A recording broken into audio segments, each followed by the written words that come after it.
Баршаңызға қайырлы күн достар, менің каналыма қош келдіңіздер. Бүгін сіздермен үй жағдайында өте оңай жасалатын донер жасайтын боламыз. Видеоның соңына дейін көріп, подписация кнопкасын басып, лайктарыңызды баса кетіңіздер. Мен үшін өте қолдау болар еді. Ең алдымен біз осындай тауықтың төс еттерін қолданатын боламыз.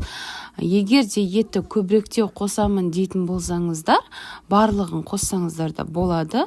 Мен мына жерде тек қана жартысын ғана қолдандым. Осылай еттерімізді көбек етіп кесіп алатын боламыз.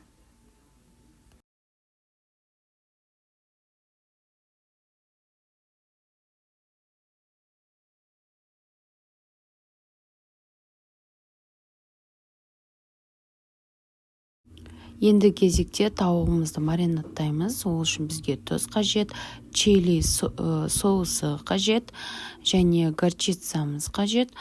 Приправа для курицы деген специямыз қажет болады, және де жаңадай паприканы қолданамыз. Осының барлығын қосып, жақсылап араластырып маринадқа 5-10 минутқа қойып қоямыз. Және қызып тұрған табамызға жаңағы маринадталған еттерімізді салып, қызартып, жақсылап қуырып аламыз. Және де мына жерде тауықтарымыз пісіп қалды, менде дайын болды. Енді кезекте соусын дайындаймыз. Ол үшін маған 3 ас қасық немесе 2 ас қасықты қоссаңыздар болады айраннан. Және де майонезімізді қостық 2 ас қасық, және қаймақтан 2,5-3 қасықтай қоссаңыздар болады. Және бір түпше чесногымызды, сарымсағымызды қосамыз. Жақсылап барлығын араластырып,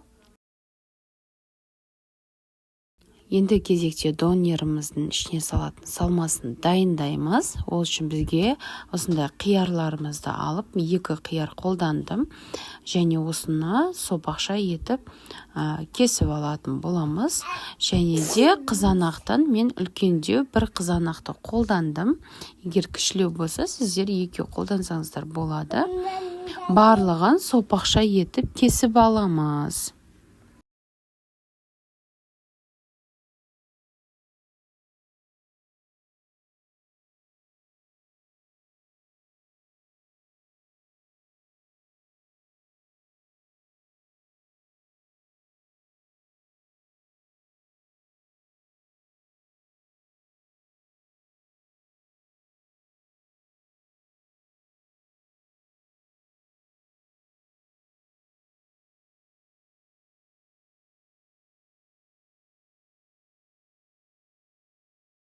Осындай корейский капустаны қолдандым. Егер бұл болмаса, кәдімгі капустаны қолдансаңыздар да болады. Осылай барлығын сопақша етіп дайындап алды.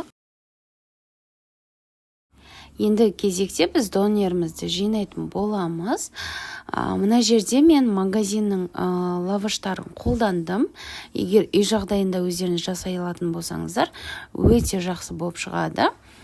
Осылай соусымызды жағып, үстіне қырыққабатымызды салып, жаңағыдай тауықтарымызды де саламыз. Жақсылап үстінен жаңа қызанақты, қиярды саламыз. Дәміне қарай, қалауларыңызға қарай кетчупты де қоссаңыздар болады.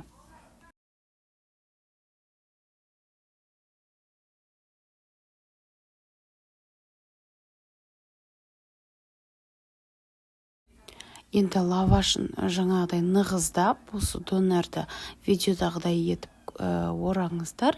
Жаңағыдай бос болып қалмасын. Және де осы қызып тұрған табамызға 2 жағын жақсылап пісіріп алатын боламыз.